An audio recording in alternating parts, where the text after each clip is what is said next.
जय गुरुदेव। छठ पूजा के 4 दिनों की संपूर्ण जानकारी। नहाय खाए, खरना, संध्या अर्घ और उषा अर्घ, हम सब इसके बारे में जानेंगे। कौन से दिन कौन कौन सी विधि होती है और कैसे होती है।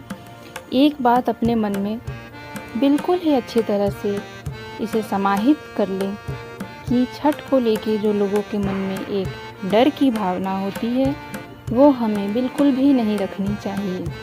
कोई भी देवी देवता, कोई भी ईश्वर हमें किसी प्रकार का दंड नहीं देते, इसलिए कोई भी भूल चूक हो जाए तो अपने डर को अपने चित्त में न आने दें। हमने अक्सर देखा है कि छठ को लेके लोगों के मन में अत्यंत डर होता है और जब यह डर हमारे चित्त में समा जाता है तो यह डर एक पाप का कारण बन जाता है, जो कि किसी भी पूजा पाठ का फल देने में उत्तरदायी नहीं होता। इसीलिए बिल्कुल निर्भय और निडर होकर छठ करें और यह सोचें कि छठ माता हमारी माँ के समान है और वह हमें किसी प्रकार का दंड नहीं देंगी, क्योंकि एक माता अपने बच्चे को कभी दंड नहीं देती। अगर कोई भूल हो जाए तो क्षमा याचना कर लें, पर डर का एक अंश भी अपने अंदर ना रखें। आइए जानते हैं उत्सव का क्या स्वरूप है।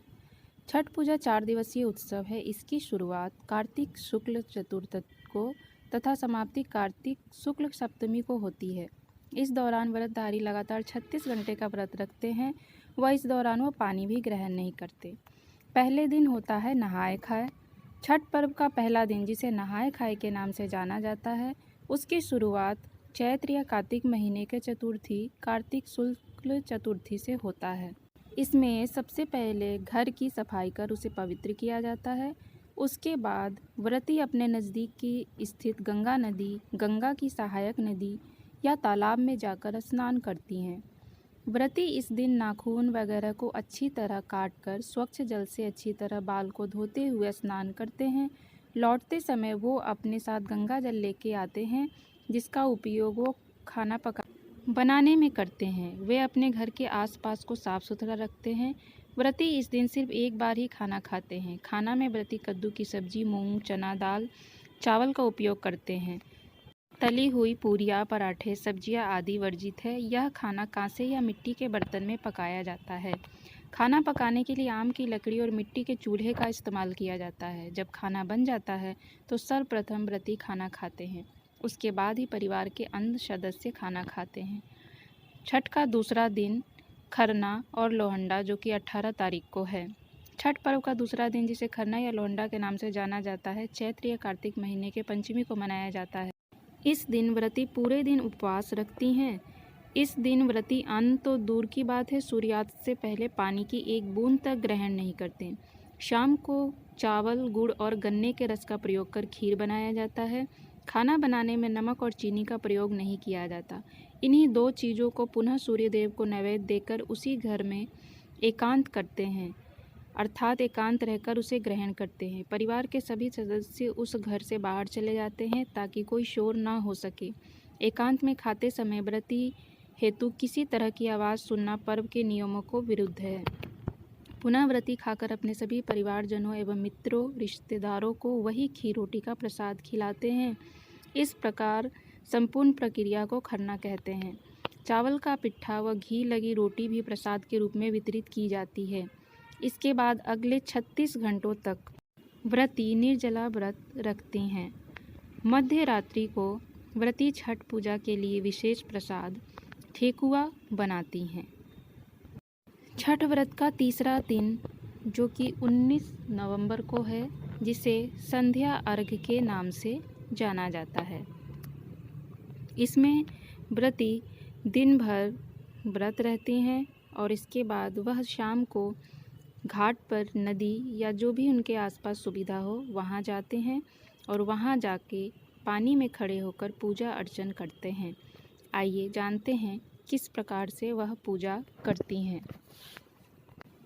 छठ पर्व का तीसरा दिन, जिसे संध्या अर्घ के नाम से जाना जाता है, चैत्र या कार्तिक शुक्ल षष्ठी को मनाया जाता है।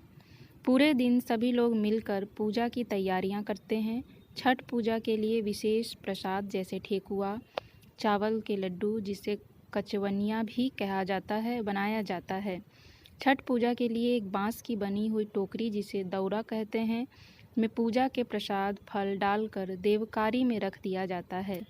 वहाँ पूजा अर्चना करने के बाद शाम को एक सूप में नारियल, 5 प्रकार के फल और पूजा का अन्य सामान लेकर दौरा में रखकर घर का पुरुष अपने हाथों से उठाकर छठ घाट पर ले जाता है। यह अपवित्र न हो इसलिए इसे सर के ऊपर की तरफ रखते हैं। छठ घाट की तरफ जाते हुए रास्ते में प्रायः महिलाएं छठ का गीत गाते हुए जाती हैं। नदी या तालाब के किनारे जाकर महिलाएं घर के किसी सदस्य द्वारा बनाए गए चबूतरे पर बैठती हैं। नदी से मिट्टी निकालकर छठ माता का जो चौरा बना रहता है, उस पर पूजा का सारा सामान रखकर नारियल चढ़ाते हैं और दीप जलाते हैं। सूर्यास्त से कुछ समय पहले सूर्य देवता की पूजा का सामान लेकर घुटने भर पानी में खड़े हो जाते हैं और डूबते हुए सूर्य को अर्घ देकर 5 बार परिक्रमा करते हैं। सामग्रियों में व्रतियों द्वारा स्वनिर्मित गेहूं के आटे से निर्मित ठेकुआ सम्मिलित होते हैं। यह ठेकुआ इसलिए कहलाता है क्योंकि इसे काठ के एक विशेष प्रकार के डिजाइनदार फर्म पर आटे की लुगदी को ठोककर बनाया जाता है। उपरोक्त पकवान के अतिरिक्त कार्तिक मास में खेतों में उपजे सभी नए कंदमूल, फल, सब्जी, मसाले व अन्न आदि यथा गन्ना, ओल, हल्दी, नारियल, नींबू, बड़ा, पके केले आदि चढ़ाए जाते हैं। ये सभी वस्तुएं साबुत बिना कटे हुए ही अर्पित होते हैं। इसके अतिरिक्त दीप जलाने हेतु नए दीपक, नई बत्तियां व घी ले जाकर घाट पर दीपक जलाते हैं।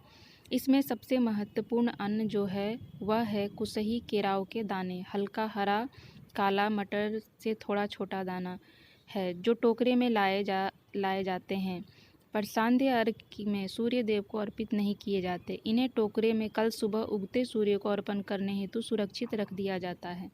बहुत सारे लोग घाट पर रात भर ठहरते हैं। वहीं कुछ लोग छठ का गीत गाते हुए सारा सामान लेकर घर आ जाते हैं और उसे देवकरी में रख देते हैं। छठ पूजा का चौथा दिन, जो 20 नवंबर 2023 को है, इसे हम उषा अर्घ के नाम से जानते हैं। चौथे दिन कार्तिक शुक्ल सप्तमी की सुबह उदयीमान सूर्य को अर्घ दिया जाता है। सूर्योदय से पहले ही व्रती लोग घाट पर उगते सूर्य देव की पूजा हेतु पहुंच जाते हैं और शाम की तरह उनके पुरजन परिजन उपस्थित रहते हैं। संध्या अर्घ में अर्पित पकवानों को नए पकवानों में प्रतिस्थापित कर दिया जाता है, परंतु कंद मूल फलादि वहीं रहते हैं। सभी नियम विधान सांध्य अर्घ की तरह ही होते हैं। सिर्फ व्रती लोग इस समय पूरब की ओर मुख करके पानी में खड़े होते हैं। वह सूर्योपासना करते हैं। पूजा अर्चना समाप्तोपरांत घाट का पूजन होता है। वहाँ उपस्थित लोगों में प्रसाद वितरित करके व्रती घर आ जाते हैं और घर पर भी अपने सभी लोगों को प्रसाद बांटकर व्रती अपना व्रत तोड़ते हैं। इस समय से वह नमक आदि का सेवन करते हैं और उनका व्रत इस समय समाप्त हो जाता है। धन्यवाद। आपको यह जानकारी कैसी लगी मुझे अवश्य बताएं और वीडियो को लाइक, सब्सक्राइब करें और वीडियो को ज़्यादा से ज़्यादा शेयर करें।